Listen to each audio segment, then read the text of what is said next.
Une importante question se pose à nous qui sommes en responsabilité aujourd'hui. Pourquoi sommes-nous ici présents ce lundi 24 février 2025?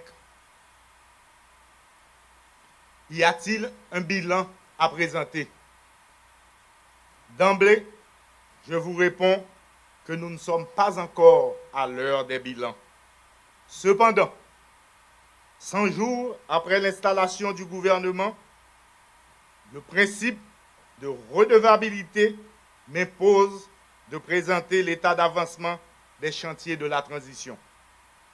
Conformément à l'accord du 3 avril 2024, ces chantiers sont ceux que nous appelons les grands axes prioritaires de la transition. La sécurité et la question humanitaire, le référendum constitutionnel, les élections, le redressement économique, la justice et l'état de droit. Ces grandes orientations de la transition définissent les responsabilités du Premier ministre qui doit conduire la politique du gouvernement.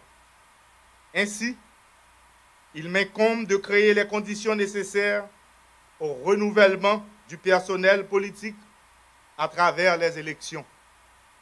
Par ailleurs, c'est avec une conscience profonde de nos responsabilités communes que le Conseil présidentiel de transition et le gouvernement priorisent la cohésion au plus haut sommet de l'État. Ce, à travers l'adoption, le 8 décembre 2024, du cadre de renforcement de la cohésion institutionnelle pour une transition réussie. Ce document poursuit l'objectif d'une coopération harmonieuse entre les deux branches de l'exécutif, condition essentielle à la réussite de la transition. Les 5 grands chantiers évoqués plus haut sont les impératifs de la transition, qui est une transition de réforme, de redressement et de stabilisation. C'est également une transition qui a une mission de justice sociale, de réconciliation nationale et de retour à l'ordre constitutionnel. Ces missions de la période transitoire exigent un cap clair et une méthode inscrite dans une dynamique de gouvernance efficace. Cette nouvelle approche a permis au gouvernement de répondre aux urgences, aux besoins des populations déplacées et touchées par les catastrophes naturelles.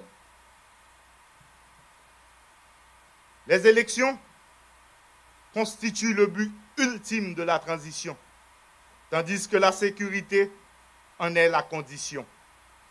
Fort de cette considération, un secrétaire d'État à la sécurité publique chargé de la coordination et de la mise en œuvre des politiques de sécurité a été nommé. Il est également appelé à concourir au renforcement des forces de l'ordre et optimiser la gouvernance de la sécurité. Notre engagement pour le rétablissement de la sécurité est marqué par un investissement massif dans les équipements de la PNH et une meilleure prise en charge des policiers et employés civils de la PNH. À cet effet, la 34e promotion de la PNH, baptisée Vertière, a bénéficié du plein soutien du gouvernement quant à leur formation et leur encadrement sur le terrain. Nous sommes confrontés à une crise humanitaire nécessitant une réponse urgente et coordonnée du gouvernement. Pour y parvenir, un ministre délégué auprès du Premier ministre à la solidarité et aux affaires humanitaires a pris charge en vue de conjurer la détresse de la population en proie à l'insécurité alimentaire et au déplacement forcé. Depuis 100 jours, nous suivons la feuille de route de la transition. C'est en ce sens que nous avions mis le cap sur les élections. En effet, le gouvernement a déployé les efforts considérable pour compléter le Conseil électoral provisoire et lui a doté d'un directeur exécutif appelé à fluidifier l'organisation électorale. Ces deux actions constituent une étape clé vers la réalisation d'élections libres et transparentes. Notre engagement pour doter le CEP des ressources nécessaires à sa mission a permis à l'institution électorale de procéder à l'évaluation des structures et infrastructures électorales à travers les 10 départements du pays géographique. Le CEP a également procédé au regroupement des membres des bureaux référendaires départementaux et communaux. Sur le financement des élections électorales, le gouvernement vient d'ajouter 10 millions de dollars américains au Basket Fund. Cela ramène la contribution haïtienne à 55 millions de dollars américains. Pour réaliser les élections dans le délai fixé par l'accord du 3 avril, qui est l'obligation ultime de la transition. C'est pour cela que nous avons aussi nommé un ministre délégué auprès du Premier ministre chargé des questions électorales constitutionnelles. La question constitutionnelle se relève un sujet d'intérêt général. La société s'interroge. Depuis nos récentes crises politiques sur l'organisation du pouvoir, le fondement de l'État, le régime des droits et libertés fondamentaux, la défense de notre souveraineté, l'accord du 3 avril 2024 a confié aux institutions de la transition la charge de la réforme constitutionnelle. Dans cet esprit, le Conseil électoral provisoire, le groupe de travail sur la Constitution et le comité de pilotage jouent chacun son rôle sur la question constitutionnelle. Au niveau du gouvernement, nous avons œuvré à redynamiser le comité pilotage et nous avons réalisé des assises dans tous les départements du pays et dans la diaspora. Dans le contexte actuel, tout plan de redressement économique doit être soutenu par un budget rectificatif. Ce budget rectificatif est le levier qui permettra de relancer l'économie et financer adéquatement les chantiers prioritaires de la transition. Ce budget rectificatif est un véritable budget de guerre, puisque l'enveloppe dédiée à la sécurité sera doublée. Les défis sont immenses, mais je vous promets que chaque centime de ce budget rectificatif sera consacré aux priorités de la transition, notamment la sécurité et les élections. L'ordre institutionnel et constitutionnel est rompu depuis le 7 juillet 2021. Cela n'est pas sans conséquence sur l'état de droit. Aucune exception ne saurait légitimer la mise en berne de l'état de droit. Par conséquent, des réformes sont engagées au niveau du ministère de la Justice pour redynamiser le système judiciaire, assurer un contrôle efficace des parquets, renforcer les bureaux d'état civil, pour ne citer que cela. La lutte contre l'impunité et les crimes financiers est une obligation faite à l'État. Attaché à l'idéal de justice, des dispositions ont été prises pour renforcer les capacités de travail du Bureau des affaires financières BAF.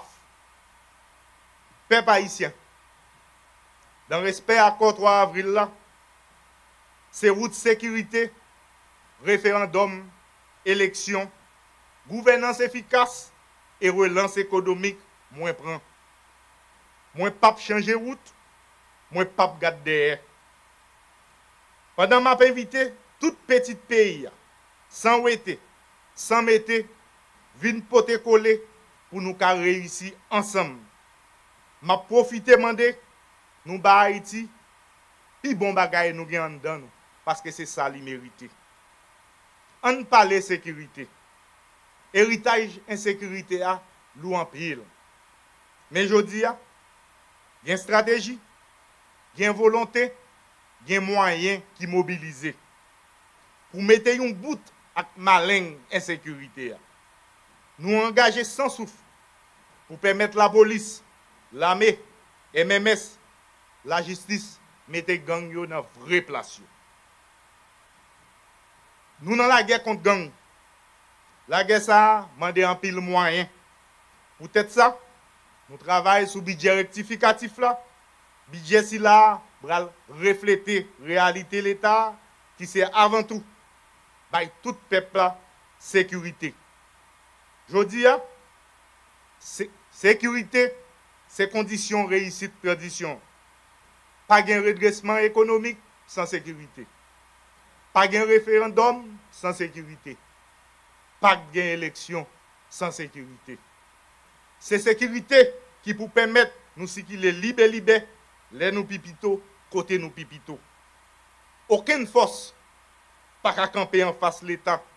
D'elle décider, faire bonne utilisation de toutes les ressources liées, mettre bon moun dans bon place pour le cabaye résultat. Nous avons une situation spéciale qui demande tout dirigeant, tout ministre qui là, un seul bagaille. Mettez l'ordre et puis agir avec transparence. Frère Maxime, nous dans une transition politique. Nous devons faire tourner une opportunité. Une opportunité pour nous mettre l'institution au camper tout bon. Une opportunité pour nous mettre jeunes femmes et jeunes garçons dans l'espace de décision. Une opportunité pour nous rassembler le pays. Une opportunité pour nous remembrer l'économie. Une opportunité surtout pour nous couper cycle instabilité. Une opportunité pour nous mettre l'ordre. Je dis, ce n'est pas un moment pour me présenter un bilan. Moi, je préfère continuer le travail pour nous avoir bon genre de résultat que le peuple attend. Et le résultat, ça, c'est le résultat sécurité, constitution avec élection.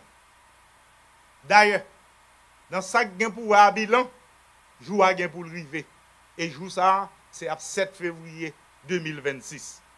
Mes amis, on nous met main, vive Haïti.